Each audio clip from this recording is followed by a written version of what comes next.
الرحمن الرحیم الحمد للہ وکفا وسلام علی عبادہ الذین اصطفیٰ اما بعد۔ ناظرین کرام، بہت سارے لوگ حالات سے متاثر ہو کر معاشی تنگی کی بنا پر یا غیظ و غضب اور غصے کی بنا پر یا اپنی بے وقوفی اور حماقت کی بنا پر حالات کو برداشت نہیں کر پاتے اور خودکشی کا ارتکاب کر بیٹھتے ہیں۔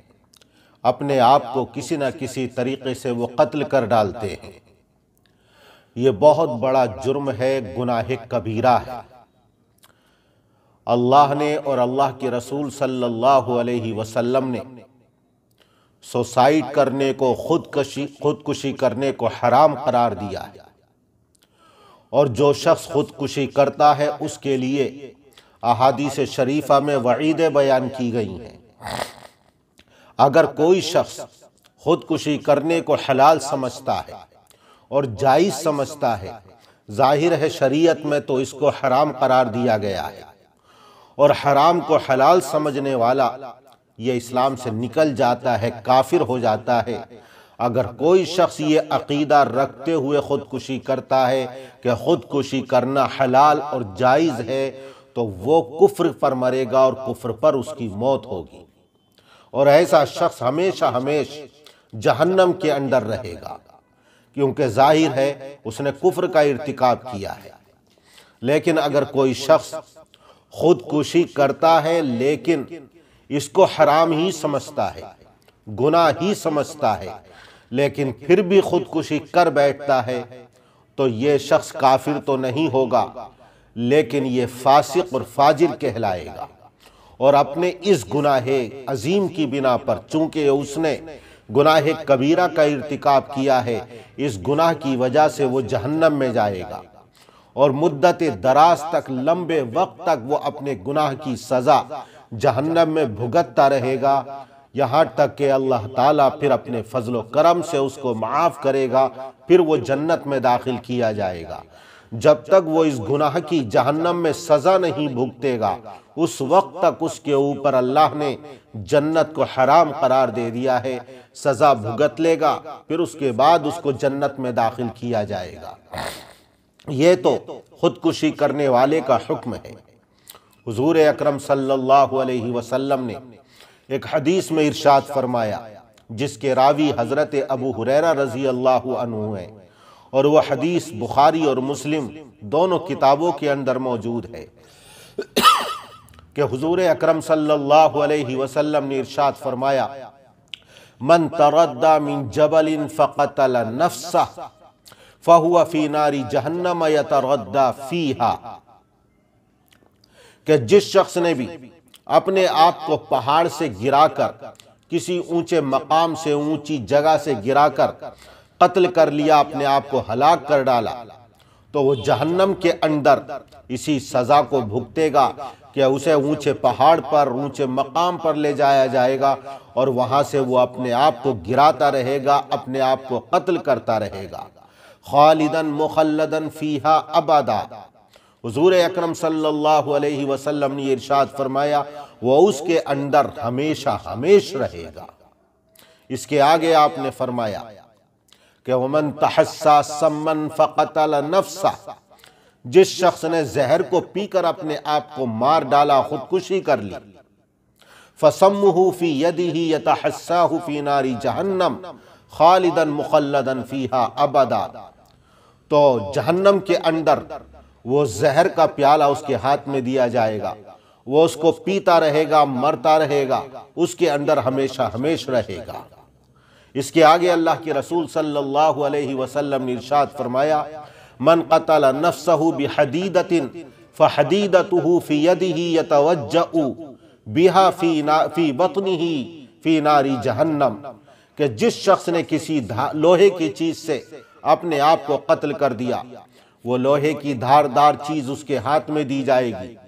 وہ اس کو اپنے پیٹ میں مارتا رہے گا، وہ گھونپتا رہے گا اور اپنے آپ کو قتل کرتا رہے گا، اور ہمیشہ جہنم کے اندر رہے گا۔ اللہ کے رسول صلی اللہ علیہ وسلم نے اس حدیث شریف کے اندر خالدن مخلدن فیہا ابدا فرمایا، وہ اس میں ہمیشہ ہمیش رہے گا۔ اس کا مطلب یہ ہے کہ اگر وہ خودکشی حلال سمجھتے ہوئے کرتا ہے جبکہ شریعت نے اس کو حرام قرار دیا ہے، تو حرام کو حلال سمجھنے والا کافر ہو جاتا ہے، لہٰذا وہ اس وجہ سے جہنم کے اندر ہمیشہ ہمیش رہے گا اور اس کی مغفرت ہرگز نہیں ہوگی۔ لیکن اگر وہ اس کو حرام ہی سمجھتا تھا اور حرام سمجھتے ہوئے اس نے خودکشی کر لی اور مر گیا،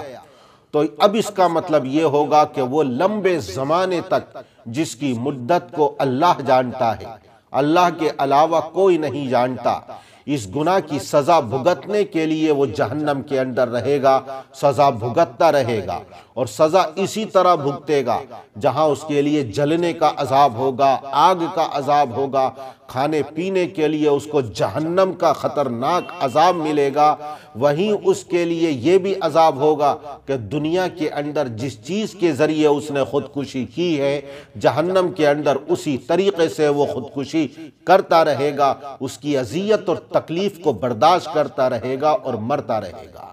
تو اگر حلال سمجھتے ہوئے کرتا ہے تو ہمیشہ ہمیش جہنم کے اندر رہے گا، دائرہ اسلام سے وہ نکل گیا، اور اگر اس کو حرام سمجھتے اور گناہ سمجھتے ہوئے کرتا ہے تو وہ ہمیشہ ہمیش نہیں رہے گا، جب تک اپنی گناہ کی سزا نہ بھگت لے اس وقت تک وہ جنت کے اندر داخل نہیں کیا جائے گا۔ حضرت جندب ابن عبداللہ رضی اللہ تعالی عنہ ایک حدیث میں نقل کرتے ہیں کہ حضور اکرم صلی اللہ علیہ وسلم نے یہ ارشاد فرمایا کہ تم سے پہلی امتوں میں کسی امت کے اندر ایک شخص تھا، اس کو ایک زخم لگا اور اس زخمی کی وجہ سے وہ اتنا پریشان ہوا کہ برداشت نہ کر سکا، یہاں تک کہ اس نے چھری لی، اپنے ہاتھ کو کاٹ ڈالا، اس سے اتنا خون بہا، خون نہ رکا، یہاں تک کہ اس کے جسم کا تمام خون باہر نکل گیا اور وہ مر گیا۔ حضور اکرم صلی اللہ علیہ وسلم نے ارشاد فرمایا کہ اس بندے نے جلدی کی، میرے فیصلے کا انتظار نہیں کیا، اگر اس کو زخم تھا یا تو میں اس کو شفا دے دیتا اور وہ صحیح ہو جاتا، یا اسی زخم میں اس کی موت واقع ہو جاتی، لیکن اس نے میرے فیصلے کا انتظار نہیں کیا اور اپنے آپ کو مار ڈالا، خودکشی کر لی، اس لیے میں نے اس کے اوپر جنت کو حرام قرار دے دیا۔ اب اللہ نے فرمایا میں نے اس کے اوپر جنت کو حرام قرار دے دیا ہے، اس کا مطلب یہی ہے کہ اس نے اس خودکشی کو حلال سمجھتے ہوئے کیا ہے، اس لیے وہ دائرہ اسلام سے نکل گیا اور ہمیشہ ہمیش جہنم کے اندر رہے گا۔ اور اگر حرام ہی سمجھتے ہوئے وہ کرتا تھا، گناہ سمجھتے ہوئے اس نے خودکشی کی ہے، تو اللہ نے جب تک اس کی سزا نہ دے دے اس وقت تک جنت میں داخلے کو حرام قرار دے دیا ہے۔ حضرت طفیل ابن عمرو دوسی رضی اللہ عنہ قبیلہ دوس سے تعلق رکھتے ہیں، جب ایمان لائے تو ان کے اور ہجرت کر کے مدینہ منورہ آئے تو ان کے قبیلے کا ایک شخص اور تھا جو ان کے ساتھ ہجرت کر کے مدینہ منورہ آ گیا۔ مدینہ منورہ میں آنے کے بعد وہ بیمار ہوا اور اتنا شدید اور اتنا سخت بیمار ہوا کہ اس بیماری کی اذیت اور تکلیف کو وہ برداشت نہ کر سکا۔ اس نے یا تو تیروں کا پیکان لیا یا چھری لی اور اپنی انگلیوں کے جوڑوں کو کاٹ ڈالا، دونوں ہاتھوں کی انگلیوں کے جوڑوں کو، لہذا خون بہتا رہا یہاں تک کہ وہ مر گیا۔ جب انتقال ہو گیا تو ایک دن حضرت طفیل ابن عمرو رضی اللہ تعالی عنہ نے ان کو خواب میں دیکھا، پوچھا کہ اللہ نے تمہارے ساتھ کیا معاملہ کیا؟ وہ کہنے لگے کہ چونکہ میں نے اللہ کے نبی صلی اللہ علیہ وسلم کی طرف مدینہ منورہ ہجرت کی، اللہ نے اس عمل کی برکت سے مجھے معاف کر دیا، بخشش کر دی۔ لیکن حضرت طفیل رضی اللہ عنہ نے یہ دیکھا کہ وہ اپنے دونوں ہاتھوں کو کسی کپڑے سے چھپائے ہوئے ہیں اور ڈھانپے ہوئے ہیں، تو حضرت طفیل رضی اللہ عنہ نے پوچھا یہ آپ اپنے ہاتھوں کو چھپائے ہوئے کیوں ہیں، ڈھانپے ہوئے کیوں ہیں؟ تو وہ صحابی کہنے لگے کہ اللہ نے اگرچہ مجھے معاف کر دیا اس ہجرت کی وجہ سے، لیکن اللہ نے یہ فرمایا جس چیز کو تم نے خراب کیا ہے اور فاسد کیا ہے، ہم اس کو درست نہیں کریں گے تو اس لیے یہ میرے ہاتھ جو کٹے ہوئے تھے آج تک اسی طرح ہیں، میں ان کو اس لیے چھپائے ہوئے ہوں۔ خواب سے بیدار ہوئے، اللہ کے رسول صلی اللہ علیہ وسلم کی خدمت میں صبح کو آئے اور اس خواب کو بیان کیا۔ حضور اکرم صلی اللہ علیہ وسلم نے ان دوسی صحابی کے لیے اللہ کی بارگاہ میں دعا کی، دعائے مغفرت کہ اللہ جس طرح تو نے ان کو بخش دیا ہے ان کے ہاتھوں کی بھی مغفرت فرما دے، ان کے ہاتھوں کو بھی بخش دے۔ یہ صحابی جو زخم کی، جو بیماری کی شدت اور تکلیف کو برداشت نہ کر سکے، یہ خودکشی کر بیٹھے، لیکن اس گناہ کو گناہ سمجھتے تھے، گناہ کو گناہ سمجھتے ہوئے انہوں نے خودکشی کی۔ لیکن یہ عمل جو ہجرت کا تھا حضور اکرم صلی اللہ علیہ وسلم کی طرف اتنا افضل عمل اور اتنا برکت والا عمل تھا کہ اللہ نے اپنے فضل سے اس عمل کی وجہ سے ان کو معاف کر دیا۔ بس جب حضور اکرم صلی اللہ علیہ وسلم نے ان کے لیے، ان کے ہاتھوں کے لیے دعائے مغفرت کی تو اللہ تعالیٰ نے ان کے ہاتھوں کو بھی درست کر دیا اور ان کی مغفرت فرما دی۔ اسی طرح ایک اور واقعہ ہے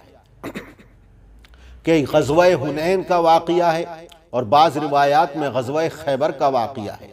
بخاری کی روایت میں غزوہ حنین کے واقعے سے اس کو نقل کیا گیا ہے کہ ایک ایسا شخص جو جنگ میں شریک ہوا، اسلام کا دعویٰ کرتا تھا، یدعی الاسلام، اس کا مطلب حقیقت میں وہ مسلمان نہیں تھا۔ جب جنگ ہوئی تو جان توڑ کر لڑا اور اتنی خطرناک لڑائی لڑا کہ صحابہ کرام اس کے اوپر رشک کرنے لگے۔ حضور اکرم صلی اللہ علیہ وسلم کی خدمت میں آ کر عرض کیا کہ اللہ کے رسول، آج تو اس نے اتنی جانثاری کے ساتھ اب لڑا ہے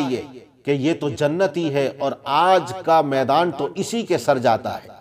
لیکن حضور اکرم صلی اللہ علیہ وسلم کو اللہ نے وحی کے ذریعے بتا دیا کہ یہ خودکشی کر کے مرے گا، یہ مسلمان اور مومن نہیں ہے۔ اللہ کے رسول صلی اللہ علیہ وسلم نے فرمایا کہ یہ جہنمی ہے، اور وہ اس جنگ میں لڑ لڑ کر زخموں سے چور ہو چکا تھا، بے حال ہو چکا تھا۔ وہ لوگ جو ضعیف الایمان تھے اور نئے نئے اسلام کے اندر داخل ہوئے تھے، قریب تھا کہ حضور اکرم صلی اللہ علیہ وسلم کے ارشاد میں ان کو شک ہونے لگتا۔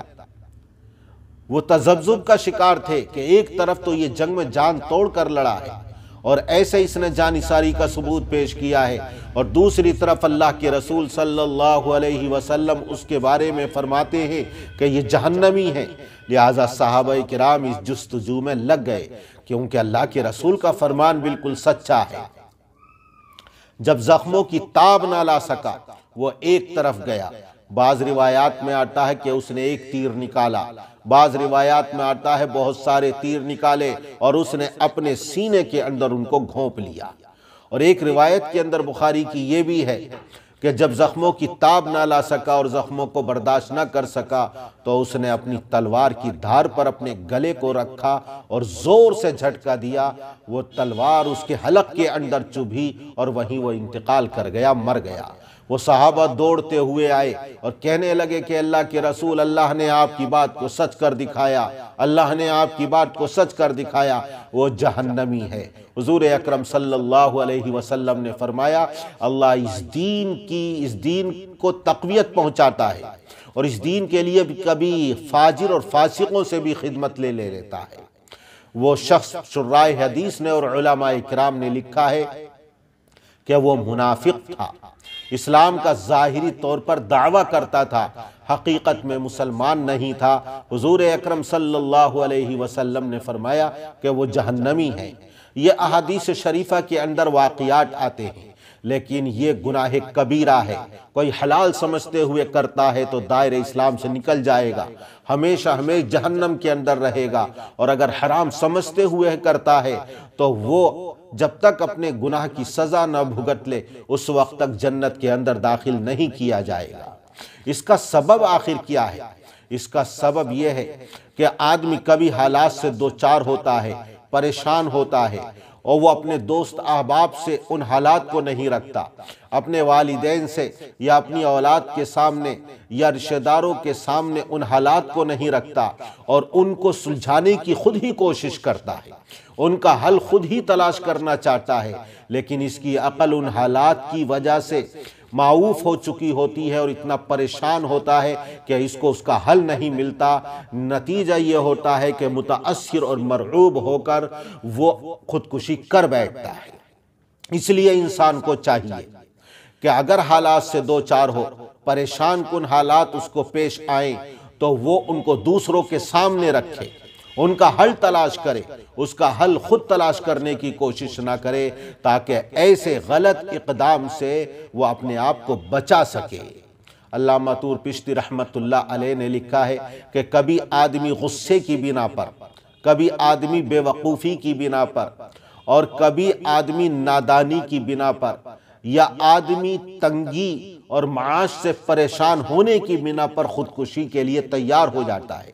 اور شیطان آ کر اس کو ورغلاتا ہے، اسے بہکاتا ہے، اس کے دل میں وسوسہ ڈالتا ہے کہ دیکھ یہ تو اپنے آپ کو مار ڈال اور خودکشی کر لے،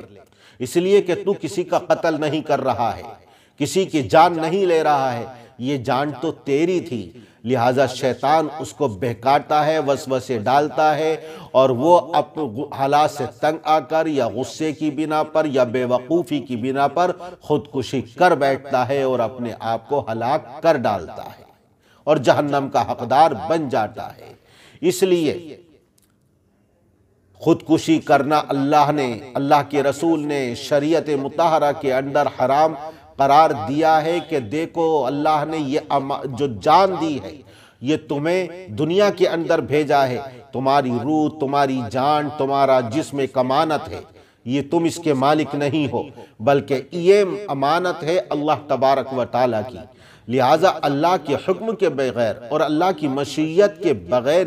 غلط طریقے پر اس کو استعمال کرنا یہ امانت میں خیانت ہے، یہ تمہارے لیے بھی امانت ہے اور دنیا کی مخلوق کے لیے بھی امانت ہے۔ جس طرح اوروں کا وجود امانت ہے، تمہارا وجود بھی امانت ہے۔ جس طرح دوسرے کو قتل کرنا یہ حرام ہے اور اس کی جان لینا حرام ہے اور امانت میں خیانت کرنا ہے، اسی طرح اپنے آپ کو مار ڈالنا اور اپنے آپ کو قتل کر ڈالنا، اپنے آپ کو ہلاک کرنا، خودکشی کرنا، یہ بھی امانت میں خیانت کرنا ہے۔ جس طریقے سے دوسرے کو قتل کرنے والا جہنم کا حقدار ہے، جہنم کا مستحق ہے، اسی طرح خودکشی کرنے والا بھی جہنم کا حقدار اور جہنم کا مستحق ہے۔ اب خودکشی کسی طریقے سے بھی کرے، چاہے حدیث میں تو پہاڑ سے گرانے کے بارے میں ذکر کیا ہے، لیکن اگر کوئی بلڈنگ سے اپنے آپ کو گراتا ہے تب بھی اس وعید کا وہ مستحق ہوگا کہ جہنم کے اندر جائے گا۔ کوئی زہر پیتا ہے، کوئی زہر کا انجیکشن لگا لیتا ہے، تب بھی وہ اسی وعید کے اندر داخل ہوگا۔ اور ایک حدیث کے اندر جو بخاری کے اندر ہے، اللہ کے رسول صلی اللہ علیہ وسلم نے ارشاد فرمایا کہ الذی یخنق نفسہ یخنقها فی النار والذی یطعنها فی النار، جو اپنا گلا گھونٹ کر اپنے آپ کو قتل کرتا ہے، جہنم کے اندر اس کو یہ عذاب دیا جائے گا کہ وہ گلا گھونٹتا رہے گا اور مرتا رہے گا، سزا بھگتتا رہے گا، اس کی تکلیف کو برداشت کرتا رہے گا۔ جو شخص اپنے آپ کو نیزے سے قتل کرتا ہے، لوہے سے، دھاردار چیز سے قتل کرتا ہے، جہنم کے اندر اس کو یہی عذاب دیا جائے گا اور اس کی اذیت سے وہ دوچار ہوتا رہے گا۔ حالات کس پر نہیں آئے؟ اگر کبھی کوئی بھی مسلمان حالات سے دوچار ہو تو حالات سے متاثر نہ ہو، حالات سے مرعوب نہ ہو، بلکہ حالات کا مقابلہ کرے اور ان پریشان کن حالات اور مصیبت اور تکلیفوں میں صبر کا دامن ہاتھ سے نہ چھوڑے۔ حضور اکرم صلی اللہ علیہ وسلم کی زندگی کو یاد کرے کہ سیرت طیبہ کے اندر آپ پڑھو گے، خاص طور سے مکی زندگی اور مکی زندگی کا دور اللہ کے رسول کے لیے، صحابہ کرام کے لیے ایسا صبر آزما دور تھا کہ کسی کے اوپر ایسے حالات نہیں آئے۔ اور خود اللہ کے رسول صلی اللہ علیہ وسلم نے ارشاد فرمایا کہ میں اللہ کے راستے میں اتنا ستایا گیا ہوں کہ کسی کو بھی مجھ سے پہلے اتنا نہیں ستایا گیا، اور صحابہ کرام پر کیسے ظلم ڈھائے ہیں مشرکین مکہ نے کہ ان کو سن کر رونگٹے کھڑے ہو جاتے ہیں۔ ایسے حالات تو کسی مسلمان کے اوپر نہیں آتے، اور اللہ حفاظت فرمائے تو سیرت طیبہ کو یاد کرے، صحابہ کرام کی زندگی کو یاد کرے، مدنی زندگی کو دیکھو، جنگ بدر، جنگ احد، غزوہ خندق اور دوسرے واقعات کو اگر پڑھو گے کہ فقر و فاقے کی زندگی ہے، تنگی کی زندگی ہے، مشرکین کے حملے ہیں، ہر طرف خطرات منڈلا رہے ہیں، لیکن اس کے باوجود بھی صبر کا دامن ہاتھ سے نہیں چھوڑا۔ اگر آپ اس کو یاد کریں گے اور مسلمان پریشان کن حالات میں ان کو یاد رکھیں گے تو کبھی بھی خودکشی کا ارادہ ان کے وہم و گمان کے اندر کسی مسلمان کے دل کے اندر نہیں گزرے گا کہ صحابہ کرام نے صبر کیا ہے۔ صبر کرنے والے کو اللہ بہترین جزا اور بہترین بدلہ عطا فرماتا ہے۔ ایک دور ایسا آئے گا، دجالی دور، دجال کے آنے سے پہلے، کہ 3 سال قحط سالی ہوگی۔ پہلے سال آسمان سے تہائی بارش رک جائے گی، زمین تہائی پیداوار روک لے گی۔ دوسرا سال آئے گا تو 2/3 بارش رک جائے گی اور 2/3 پیداوار رک جائے گی۔ جب تیسرا سال آئے گا تو کل کی کل پیداوار رک جائے گی اور بارش بھی نہیں ہوگی۔ اس قحط سالی کے دور میں 3 سالہ قحط سالی سے مسلمان دوچار ہو چکے ہوں گے۔ ایسے حالات کے اندر دجال پانی لے کر آئے گا، پانی کی نہر ہوگی، روٹیوں کا پہاڑ ہوگا، اس کے ساتھ جنت ہوگی، اس کے ساتھ جہنم ہوگی، اور مسلمان اور مومن قحط سالی کی وجہ سے فقر و فاقے کا اور غربت کا شکار ہوں گے۔ تو کیا وہ خودکشی کر کے مر جائیں گے؟ ہرگز نہیں، بلکہ وہ بھی حالات کا مقابلہ کریں گے، دجال کا مقابلہ کریں گے، اور ایسے لوگوں کے لیے اللہ نے جنتوں کو تیار کر رکھا ہے۔ اللہ امت مسلمہ کی ایسے حرام کام سے حفاظت فرمائے۔ وتعلو همتي دوما وتسبق خطوتي الأزمان، فوقتي لا أضيعه بما يفضي إلى الخسران، وكفي لا يفارقها أداء